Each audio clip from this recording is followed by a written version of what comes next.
Elderflower champagne is a treat that you can make yourself very easily, starting with elderflowers.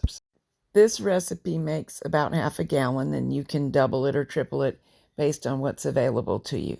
All of the water in use needs to be filtered. Bring 2 cups of the water to a boil. Stir in 2½ cups of sugar and 2 packets of lime powder or the juice of a couple fresh limes or lemons. Collect 4 of the big arching domes of elderflowers. They are called umbels. Place what water was not boiled into a half-gallon jar or a little bit bigger and pull the flowers off of the stems and put them in the jar too. Don't wash the flowers because we want to use the yeast that they naturally collect to make the wine. Since you can't wash them, obviously the flowers need to be collected from someplace clean. After the sugar, water, and citrus combination has cooled, pour it on into the jar with the rest of the ingredients. Fill the jar to the shoulder. We need to leave a little bit of working space in the top. Now cover the jar with a clean cloth.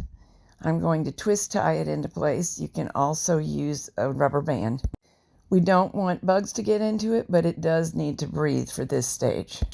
Leave it covered for about 2 days. In this particular batch, I used 3 days because that's how long it took to start to see the bubbling that we want to see. In this view, you can see the bubbles rising to the top as I shake the jar. So we know our yeast has started to work, and we don't want to leave the plant material in there any longer because it could mold, so strain it on out.